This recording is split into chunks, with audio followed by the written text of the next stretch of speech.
Shabbat Shalom, everybody. Shabbat Shalom. Mazel Tov. Mazel Tov to Josie.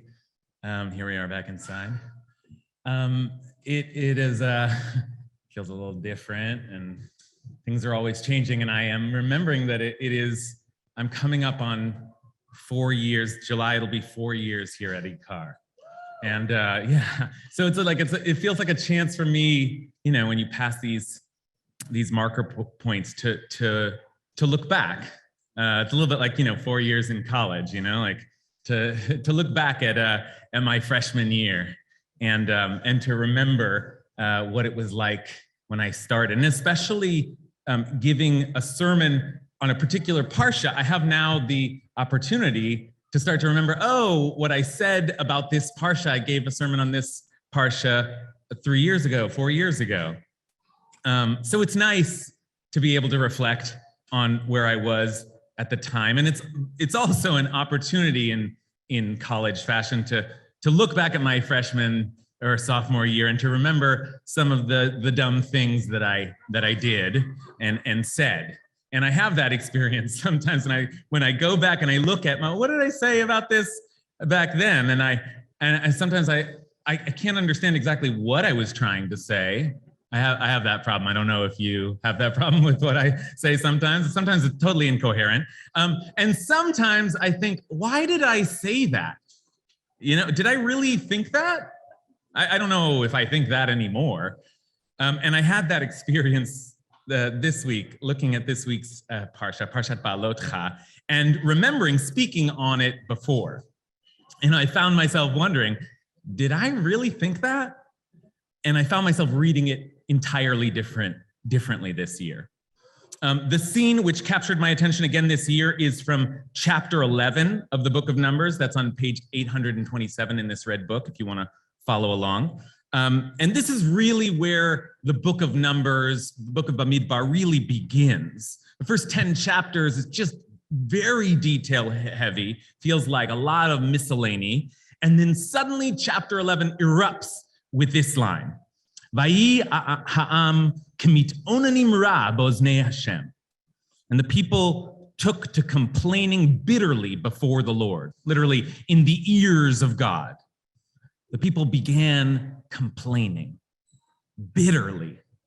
And God gets angry and starts to punish them. A big fire breaks out, and then they get scared and cry out, and Moses prays to God on their behalf, and the fire dies down.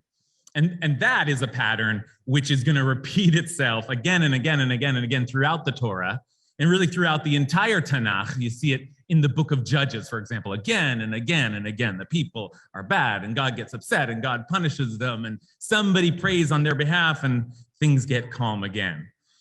In fact, as if to signal this is going to be a cycle, the cycle even repeats itself immediately here in the very next lines in verse 4. V'hasafsuf, that's a great word, v'hasafsuf, the riffraff, great translation too. V'hasafsuf asher b'kirbo, the riffraff in their midst, hitavu ta'ava, they felt a gluttonous craving. And the Israelites wept and said, if only we had meat to eat. Some people feel that at Ikar Kiddush, is if only we had meat to eat. And they start remembering the food that they used to eat in Egypt for free, they say, for free. And they list them, cucumbers and melons and leeks. Oh, how good we had it when we were slaves in Egypt. What? It's sort of galling, this display of ingratitude after the greatest force of liberation that the world has ever known came down and freed them from bondage. And, let's not forget, is feeding them manna from the sky, raining down from the sky.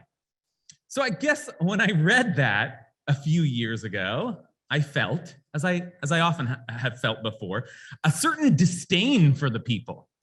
Like, grow up. What a pathetic display.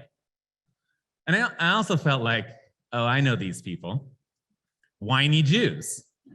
Right? Mitonanim, complaining. We have our own word for it, kvetching. Kvetching. And it's a national pastime. I come across complaining Jews now and again in my line of work. But the truth is you spot it, you got it. And I really felt disdain for the children of Israel because I recognize that behavior in myself. I am a huge complainer, actually. Some of you are nodding. It's almost like a way of life for me. It's certainly a way of making conversation. How are you doing? Well, let's see. I'm busy. I'm exhausted. I'm outraged. I'm annoyed. I'm lonely. I'm anxious. I'm scared. How are you doing? And I think I've always been kind of a glass empty kind of guy. Wherever I am in life, I always notice what's missing, what's lacking, what's unnecessary and burdensome. I'm a complainer. I'm a mitonen. And so when I read about my ancestors complaining again and again, I wanted to take them to task, to purge them of their negativity so that I could work to purge myself of that. And so when I read this passage a few years ago, I gravitated towards commentaries that offered a sharp critique. So Rashi, for example, who says that the complaining they didn't have anything to complain about. It was just a pretext, he said, lashon alilah, an excuse to distance themselves from God. But the commentary that really stuck with me back then was one from Rabbi Yitzchak Arama, the Akedat Yitzchak. He was a late medieval Spanish rabbi and very much of the medieval Spanish spirit, scholarly, philosophical with little hints of Kabbalah. So this is what he said. At first, they had grumbling and discontent inside their hearts, but they did not reveal it in words. Only afterwards, when they brought their complaints into the form of words, did they express them as the longing for meat. So here he's taking account of that doubled scene, the doubled complaining. So they took to complaining, and then soon after they felt a gluttonous craving and started whining for meat. But he says, they did not really long for meat or anything else. Lo hitavu abasar v'lo zulato, and this is the line that really hit me. They simply longed for longing's sake. Aval hitavu ta'avato, which he says is much, much worse. They just longed for longing's sake. He's picking up on that language there, hitavu ta'ava, which doesn't actually mean a gluttonous craving, but literally they craved a craving. And I read that to mean they were just complaining to be complaining, just being negative deliberately and making themselves miserable and making everybody else miserable with them, God and Moses included. And I just found that so disgraceful, so pitiful and useless. This is the problem, I thought. We have to stop complaining. I have to stop complaining. Stop being negative. You're not that important. Your problems are not that important. So count your blessings and keep your dissatisfaction to yourself.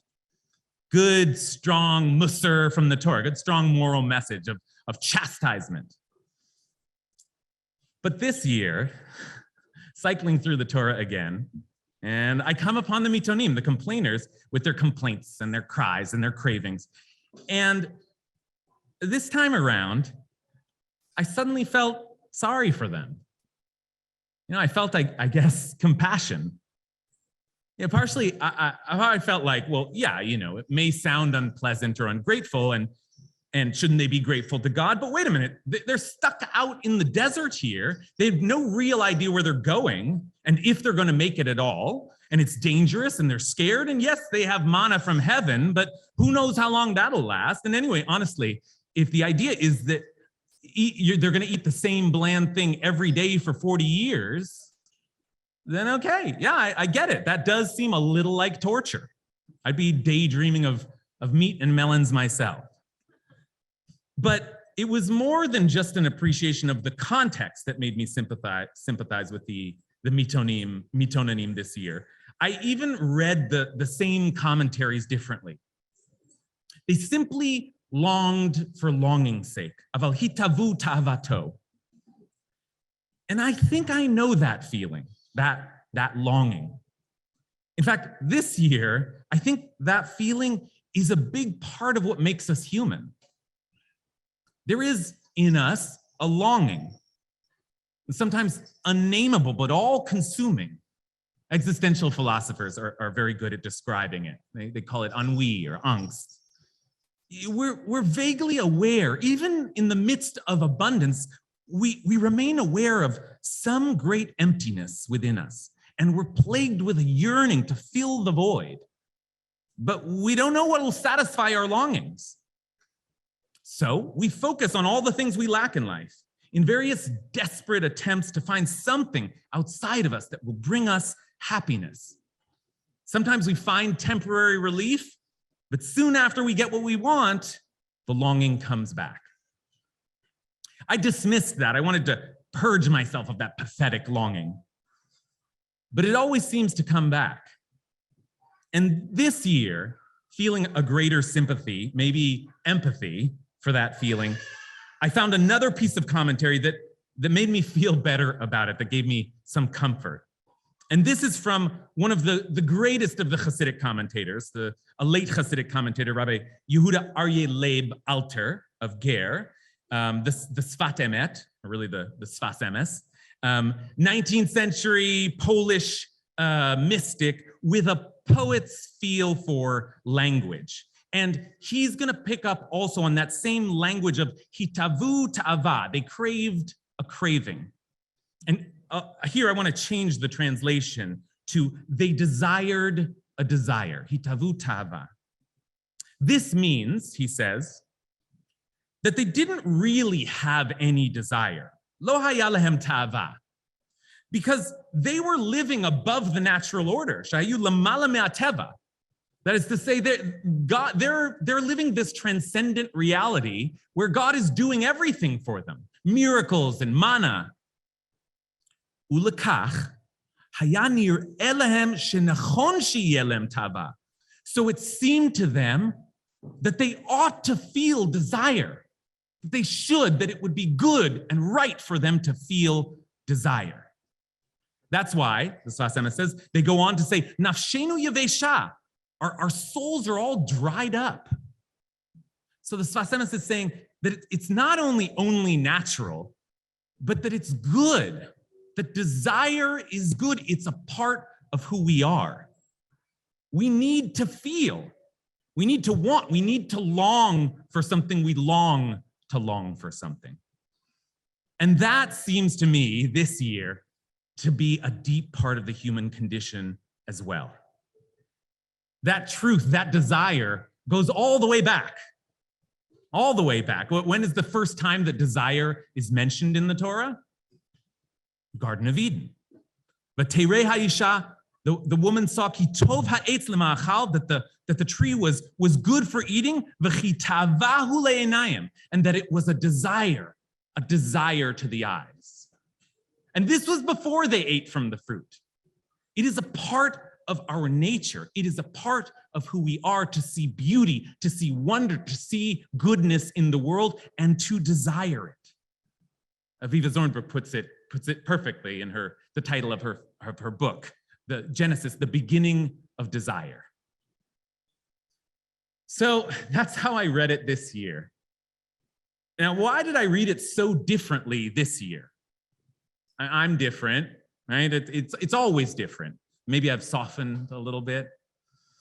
But also, it has to be partially because of the great event that intervened between then and now, the pandemic. And especially those early days of quarantine. Because that was a lot like the desert. Nothing to look at here, nothing at all. Every day is the same. In fact, I ate pretty much the same thing every day for about a year there.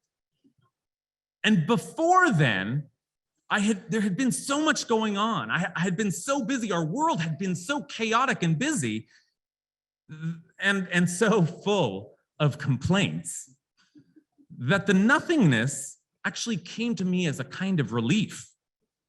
One answer to desire is to strip it all away, to start again with nothing, to calm oneself down. But then, and we know this feeling, I think, then the nothingness becomes too empty, too dry, And we long again, to eat new things, to live new experiences, to desire again. And so I read that sequence in these 2 episodes of complaining. So much going on, the plagues and the revelation and the liberation and Mount Sinai. And in the midst of all that, something's still missing. I'm still complaining. And then there is a crisis. And then a fire breaks out and razes everything to the ground. And suddenly there is quiet as we step back and take stock of where we're at, of the most essential things in life. But then suddenly that too is empty, and we need more, and we need desire. There's an ongoing discussion in Jewish thought on the role of pleasure and desire. Right? Some schools would tell us, and this is actually very classic medieval thought, that we need to curb our desires, contain our desires before they destroy us. Whereas the other approach, and this is emblematic of the Hasidic philosophy, is that our desires are good and they have to be embraced and channeled into holy purpose. So which is it? And of course, the Jewish answer to a binary question is always both. Both. And so the Torah offers us both. Or really, the Torah, as always, offers us the possibility of reading both opposing truths into the same story. And so we always find ourselves in the Torah, because it's only in the fullness of the human experience that we discover ourselves, that we discover the truth of who we are and what it means to be human. So I bless us this Shabbat with a Shabbat of contentment, but also with a Shabbat of desire. A Shabbat shalom to you all. Shabbat.